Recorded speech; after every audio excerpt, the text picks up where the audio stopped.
Good afternoon, everyone. I'd like to start by acknowledging the traditional owners of this land, the Kaurna people. I'd like to pay my respects to elders both past and present. I'd also like to acknowledge other Aboriginal people in this audience, and I'd particularly like to acknowledge my mother, elder of the Wiradjuri people of New South Wales. Well, good afternoon. I hope I'm not going to bore you too much because I am going to do a little bit of This Is My Life. And the reason I want to do that is because I think it's important to share what I've learnt in working with government and then the journey I'm now on with Anglicare SA. So as Kathy said, I've had about 30 years experience both in mainstream and Aboriginal specific policy, programs, service delivery. And the one thing that frustrated me the most was that we actually never engaged with the Aboriginal community. We actually thought we had all the solutions, that we wrote the policies, we wrote the strategies, we did the consulting, there was never any negotiation. And I was a very frustrated Aboriginal bureaucrat for a long, long time. So I reviewed where I was heading when I went into homelessness. I learnt quite a lot from the passion, the drive and the commitment from the community sector to make a difference in the lives of people who are the most vulnerable people in our community. But before I went to Anglicare SA, I was actually the Director of Homelessness in Housing SA. And at that time, and for many years, in fact over 10 years, there were issues of people rough sleeping in the Adelaide parklands. And most of those rough sleepers were Aboriginal community members and are still Aboriginal community members. And I was very excited about working with the sector, with government and with the community around supporting those people in the parklands.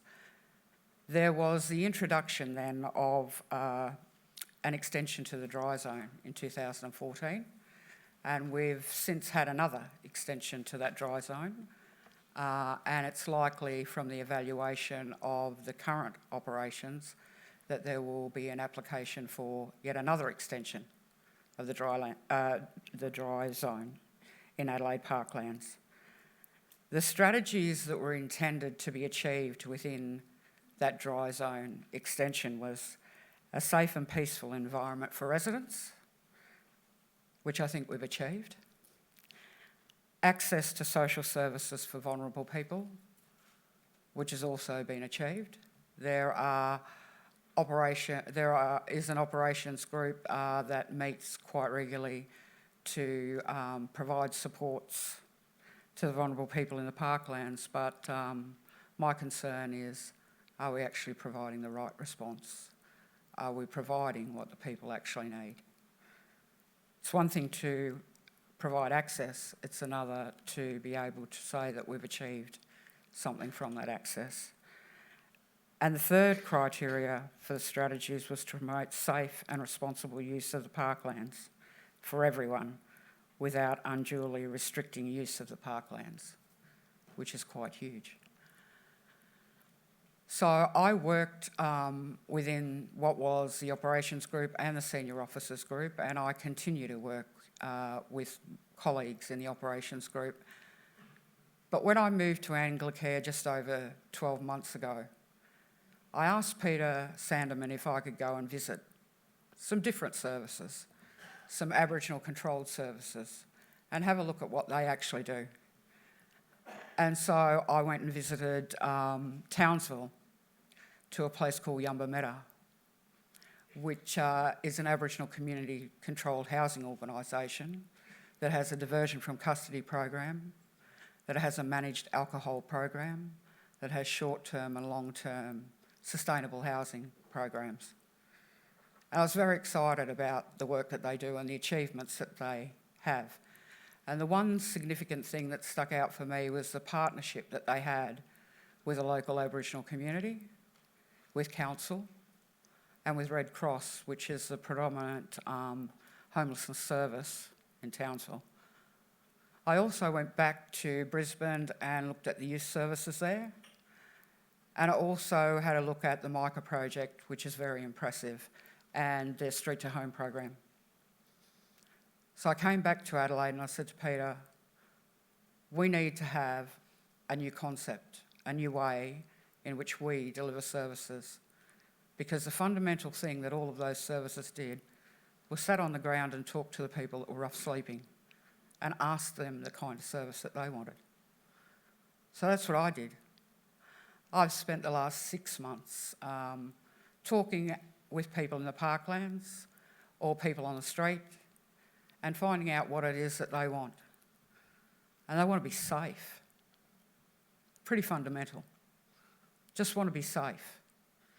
And the one thing that I learnt from the group in the parklands, which are rough sleepers that have been there between 6 and 9 years, is that they're a family.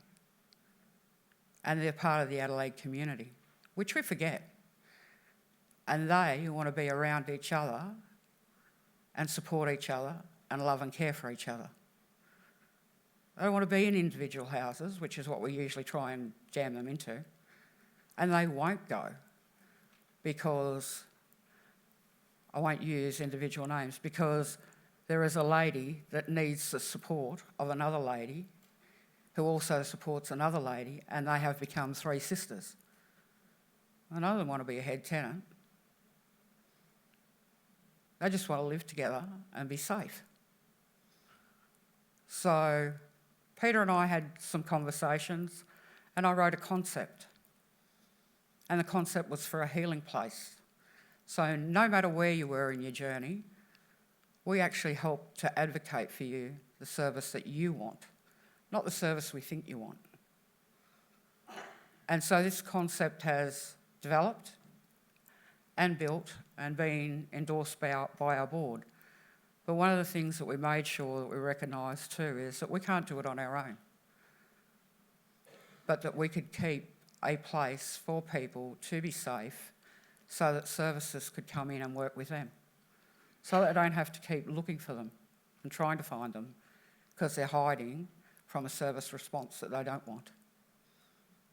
So I'm really pleased today because if you've been following the media, both Peter and I were on ABC radio this morning, and Peter's announced a $1.7 million project for a healing centre in the CBD of Adelaide that Anglicare is going to fund for people who are in the parklands who just want what you and I want, to be with their family and to develop and grow in their journey, on their pathway, at whatever point they're at the moment.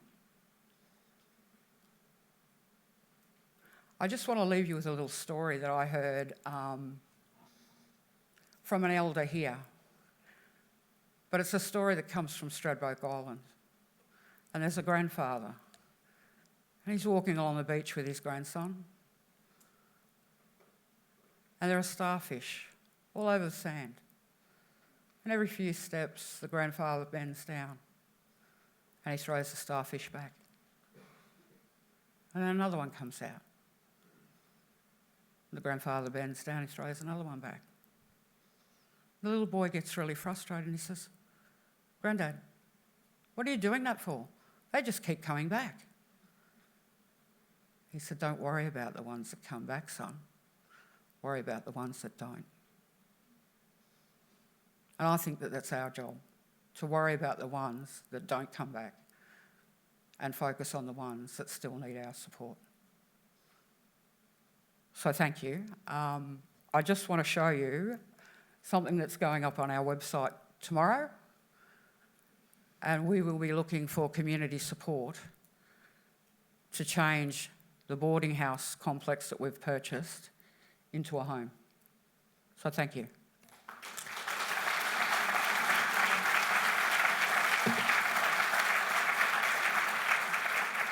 Does a healing centre... the question is, does a healing centre include a home for people? How do we get further information? Yep. So the healing centre is accommodation, and one of the things that we will be doing is co-designing the concept and DPC has agreed to coordinate on our behalf a co-design workshop on the 9th of August, because we actually need to co-design this with other people. It is a building. I can't release the location of the building because we're still working with stakeholders and community people about the location, because obviously there are people who don't want it in their neighbourhood. So I'm not able to tell you where it is, but we have purchased a building. It will sleep 24 people, and it will also have an alcohol management program. This will not be an accommodation service that has abstinence of substance. Any others? One more? Yeah. Hi, how are you? With the dry zone extension, there was originally a plan for an area in the parkland specific for predominantly Aboriginal for service. Do we know if that's ever going ahead? The short answer is no. The long answer is there have been areas or sit-down areas that have been established for people to use the parklands, but I don't know how successful that's been, because there isn't access on all of them, some of them do, to amenity, and people are just not using them. In fact, we've got further displacement to Kilmore and other councils because people are hiding.